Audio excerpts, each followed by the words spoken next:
I remember years ago, I spent a weekend with a relative, an elderly gentleman who was a student back in the 40s in New York. And it was suggested to him, he was like 16, 17-year-old guy, to go and give a public talk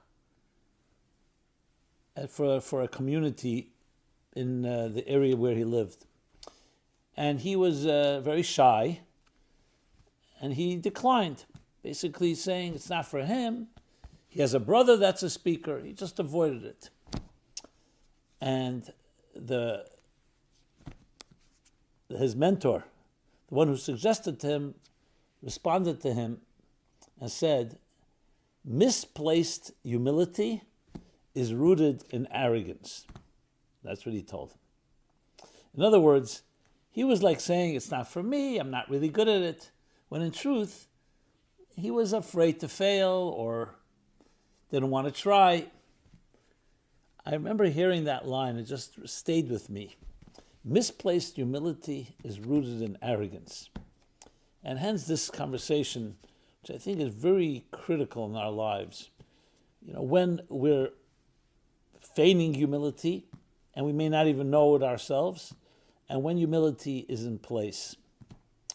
And hence misplaced humility, when pride is a necessity. If you see a crime, God forbid, and we have today videos that demonstrate how people can just walk by a person being trampled by a crowd or by a bicycle or by a car, or they just don't want to get involved, is that considered to be like you don't want to, you're humble and you just don't want to get mixed into some situation, or you're just afraid? You don't want to take a stand. Not every time we don't take a position means that we're being neutral. It could very well be we're being complicit. Let's be very honest. When there's something going that's wrong, and you absolutely will not do anything about it, at the end of the day, silence is a form of consent. And tragically, we've seen that in history in some of the worst type of circumstances. We all don't need to be reminded about World War II, Nazi Germany. The silence, as they say in the world of healing, silence is often worse than the rape, than the crime itself. So it's something to really think about when we are in positions. I'll just give an example in my own struggle that I remember encountering. And I deal with this struggle very often. I was once at a restaurant, eating a meal, and I noticed a family sitting not far from me at a different table with a few children. One of the children was making a racket, and his father began to berate him. I could see he was like really yelling at him, not loudly, but enough to show there was a lot of anger there. And it was very abusive, to be honest. I was very disturbed by it because I immediately sensed something's not healthy here. And this was in public, let alone imagine what's going on at home. And I struggled with this. I said to myself, should I go over to talk to this man? Don't treat your son that way.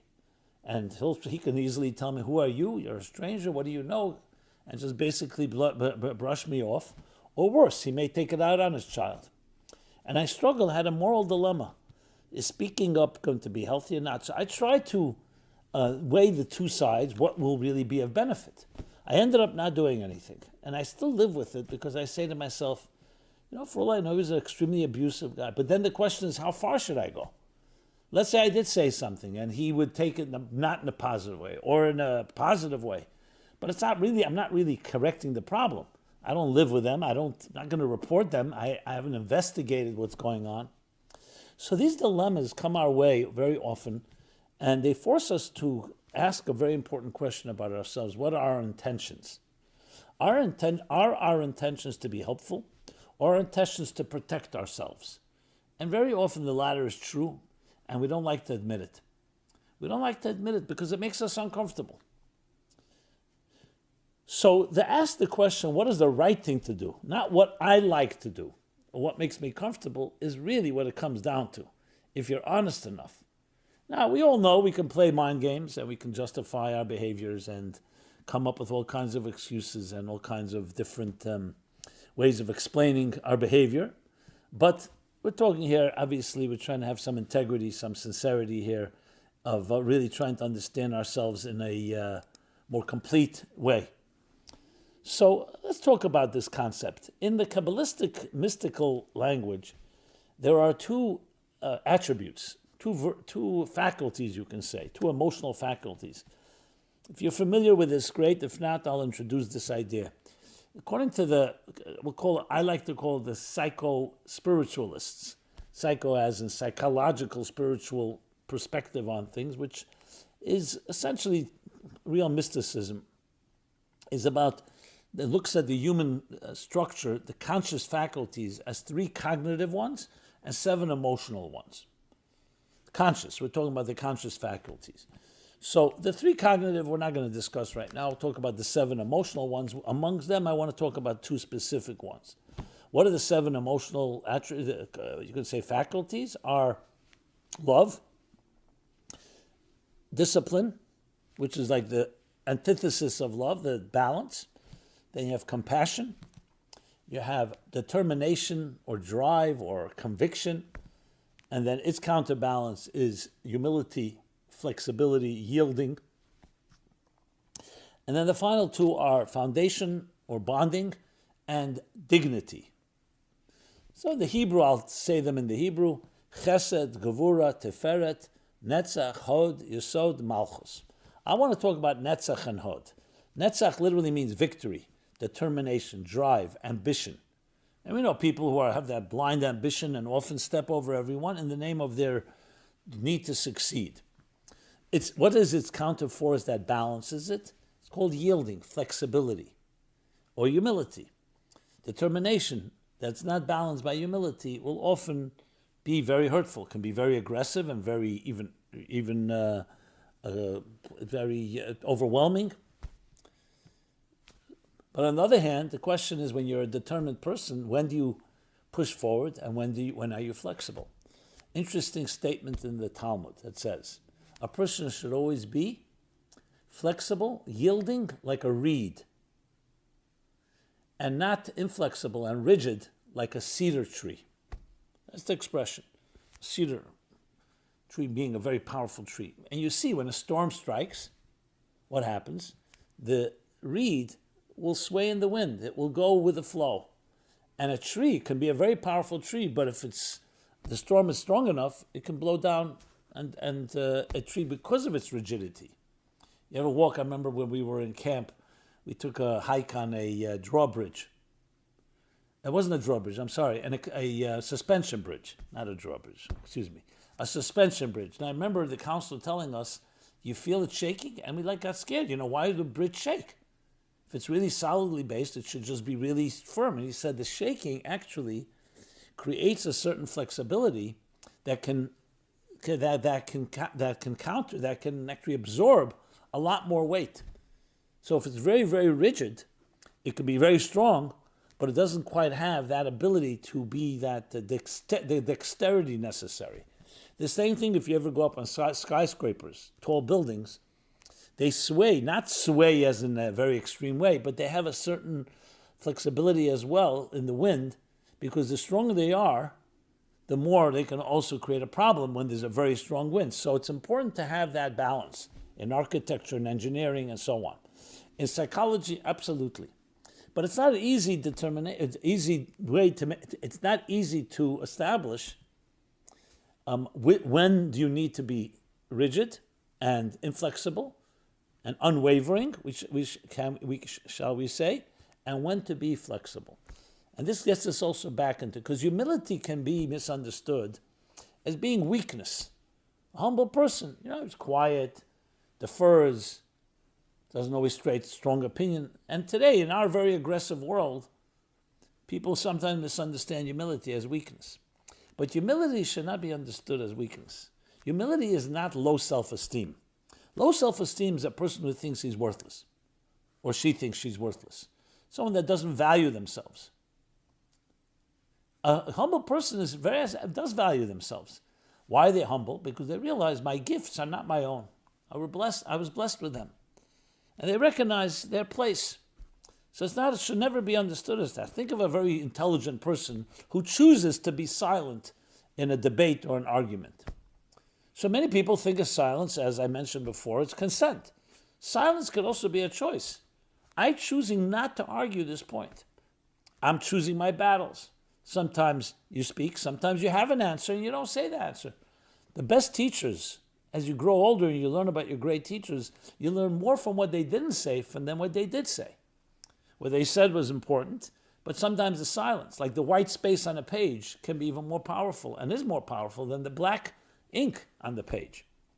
So refrain, has a tremendous amount of power when it's used properly, and it's coming from strength. It could actually take more strength to refrain yourself and restrain yourself than actually to act. If someone has something to say, a strong opinion, and they don't say it, what's more difficult for an intelligent person? To speak up in a situation where he or she has something to say, or to be quiet? It's much more difficult to be quiet. So we need to understand that the idea that this world in which we live in, and there's so much overemphasis on expression, on what appears, appearances, looks, the glamour, the glitz, the sizzle more than the steak. Madison Avenue cynics put it this way: it's not important what happened, it's important what people think happened. Impressions.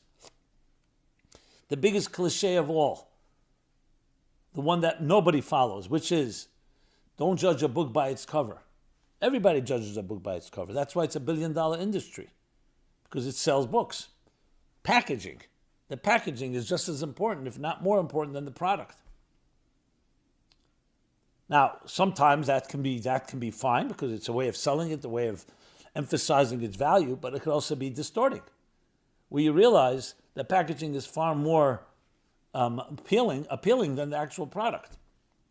So in a world of externals and superficiality, it's very easy to misunderstand when you see someone behaving humbly as being weak, when in truth there's a tremendous amount of power in that. So at the end of the day, how do we determine? So this brings us back to the concept I've shared a number of times, bittul. The concept of bittul. Bittul is a Hebrew word very hard to translate into English, maybe because the language does not tolerate the concept. It's more than modesty and humility. It's more of a suspension of self in order to absorb something greater than yourself. It's when we stand in awe, when we're listening, when we're learning, when we're absorbing. That state, which again can be confused as, one second, don't you have your own opinion? What about your own individuality? Why are you absorbing something greater than you are? But we all understand when you climb a mountain and you see the broader horizon, what you want to do is take it in before you start stating your opinion. You want to first listen, absorb, before you exude and process. So in that context, getting back to the theme that we're discussing here, misplaced humility. When pride is a necessity, the idea of recognizing not what your role in it is, but what has to be done is the first and most important thing. Because if you start talking about your own subjectivity, then you're going to taint the very subject. When you research something, the first thing you want to do is get all the facts. You don't want to say, what does it mean to me? What are the consequences? What are the implications? How is it going to affect me? First, just get those facts. And the same thing in this situation. What is the situation? This situation demands that someone speak up, then it may not be comfortable, but that's exactly what you need to do. That's what humility dictates. And if what's necessary here is that you do not speak up, and you stand aside and defer to someone else, then that's what humility dictates. In other words, it's both coming from a position of strength based on what is needed, not based on what it makes you feel like, whether you're comfortable or not comfortable with it. And if it's something that's necessary, then yes, sometimes you have to sacrifice your own comforts, which means get up and speak and say something. And it's not humility by saying, no, not for me, someone else. That's, as I said before, that's misplaced humility, rooted in arrogance, interestingly. So humility can take on arrogance can take on the shape of humility as well. And it's a critical point idea to speak about, because when you see injustices, you see bullying in schools, at home, in different environments, there are times where it's critical to speak up. But you always want to do it in a productive way, not because you got angry or because you're frustrated. It should come in a deliberate fashion. Let's take an example. I'll use a parenting example or an educational example for those that may not be parents, but in some way we have a situation where we have to discipline someone. So you have a child come home from school, and the same thing could be a student, it can be a colleague, it can be a subordinate, a worker, an employee. They did something wrong. That person did something wrong. And it's established absolutely did something wrong. It's not something like trivial. And you have to address it if you're going to deal with it in a healthy way. So there's some people, no, it can't be my child does no wrong. This person couldn't do wrong. So always blame somebody else. You blame the other person, you blame the principal, you blame the friends, you blame bad influences. Others are ultra-disciplinarians. They immediately hear something like that, right away you ground the child, you punish them. Both are the two extremes that are not necessarily the healthy approach. The right approach, which takes more time and more deliberation and more sensitivity, is to sit down. I'm using the example of a child, but as I said, it can be a worker, it can be anyone. Let's review what happened. And you let your child, you let the person you're dealing with speak up. You don't want to demoralize the person. That's key. You don't want to demoralize them. You want them to grow from it. You want them to show remorse, maybe make reparations, whatever's necessary. And you say, what happened here? Okay. Try to first get the acknowledgement that something was wrong. And let's figure out what to do about it. What would be done? I remember reading, I forgot what book it was. I think it was Swimming with the Sharks by, I forgot who wrote it. It's a very interesting, it was like business advice. It's a very cute and very interesting book. And said there that there was someone who, an employee maybe of IBM, who was a vice president, made a bad decision, and lost the company a lot of money. We're talking about in the millions. And he for sure thought, that's it, he's going to be axed and fired. He's called in by his superior. His superior sits him down and says, I'd like you to sit in this chair. He gives him his chair. And he sits in the chair of where the subordinate was going to sit. And says to him, you're the boss of this company. You know what happened. What would you do if you were me? And it was like, it was so disarming. Now, he could have, of course, started saying, I'd give him another chance. He said, I'd probably fire him. And then they changed seats, and he says, I'm not firing you. We're not firing you. We see this as a $7 million educational lesson. You've learned on the job. You learned the mistake. And he gave him a certain element of trust, but he definitely made him accountable. He ended up bringing the company in a lot more money. First of all, he learned from it, and he learned also that he was respected. Now, it's case by case. I'm not always saying that's the case. Sometimes a person may need to be fired. The point of the matter is, the focus here was what is the benefit, not our visceral or reflexive reaction. And when you think of it that way, determination and humility and flexibility and yielding can be balanced. And you know when to be firm and when not to be firm, because you're not focusing on your emotional reaction, you're focusing on what is the right thing to do. And this is true across the board. You know, you see things going on today. I hear narratives about the Middle East and others. You know, obviously I'm subjective and I admit that. But sometimes I hear things that are just, I can't just, I try to put myself in the shoes of another approach very different than mine. But then I say to myself, how do you even deal with that when someone has a completely false story? You know, they decide Holocaust denier. What are you supposed to do with that? So in some instances, you just have to let it go and say, this person, forget about it. You know, it's their problem. You're never going to change their minds. And other people, you have to be able to present the case if you see there's an openness. But there's no point in arguing with someone who doesn't want to hear. So it's a part of that is all of that. Now, it's also listening. Sometimes you hear something that I may not have thought of. Maybe it's a different approach. My point is the focus has to be on the constructive result, not on the pure reaction. Even though there's no question there are times we need to have a reaction that's appalling. You see something so unhurt, an injustice perpetrated against an innocent person. So it's not like you say, let me hear both sides of the story. We're not sitting in a court of law where you may need to hear both sides of the evidence. Sometimes it's just a reaction. This is just not acceptable. You crossed the line. And the key is not about your comfort, it's the key is what is the right thing to do. And when it comes to that, then it helps you figure out when to be firm and when to so-called let go. Or even the letting go is not letting go, maybe not be the right word, when you need to be more flexible. So humility is a very interesting word and can be quite misplaced and very, very, very often is. And it becomes just another way of masking arrogance. That's what it is. It's not really because you don't want to step up because, I don't want to get involved. I don't want to get hurt. I don't want to fail. I don't want to look bad in the eyes of others. That whole thing, conformity. Why should I stand out? But that's what separates the men from the boys and the women from the girls. That's what separates, that's what makes you into an individual when you're able to make a decision that is true to your moral conviction. And if you need to check, talk to someone else. There's no reason necessarily to be impulsive about it. I'm not talking about an emergency you must act on immediately and then you have to go with your instincts. But check it out.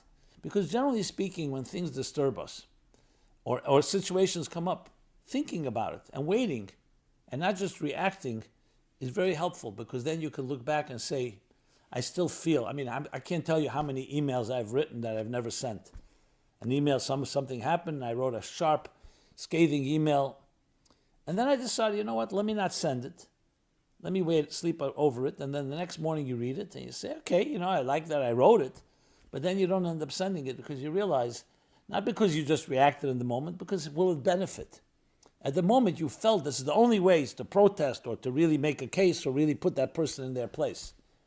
And it comes down to ultimately stepping back and not just reacting based on our impulses and reflexes, but based also what is the right thing to do.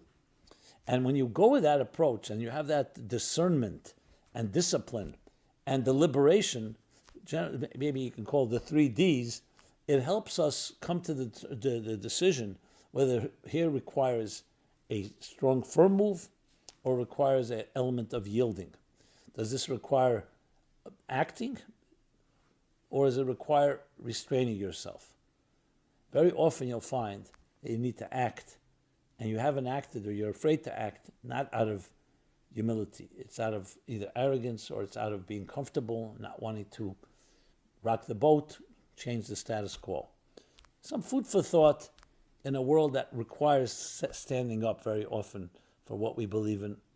The positions out there, the polarization, character assassination, how people are being canceled, and it's just very painful. And we have to be able to stand up. No, that's not the right thing to do. You may disagree with that person, but don't character assassinate them. Don't eliminate them. Don't take away their dignity. The dignity should never be stripped from someone in that situation, even if you disagree. And I think if we all apply ourselves to this and we keep the balance of the Netzach Hoid balance, the balance of determination, firmness, ambition, with yielding, flexibility, humility, we can all be far more refined people. So, my friends, I hope this was helpful to you. Helpful to me it is, I know, and hopefully you can use it in your life as another life skill from the Meaningful Life Center. Simon Jacobson here. Please, if this was a good message to you, please share with others. Subscribe to our YouTube channel, to our other offerings. Check us out at meaningfullife.com. Share. And of course, I'd love to hear your feedback, your comments, your thoughts. Thank you so much. Be well, be blessed, and be happy. Happy life, a joyous life. Thank you.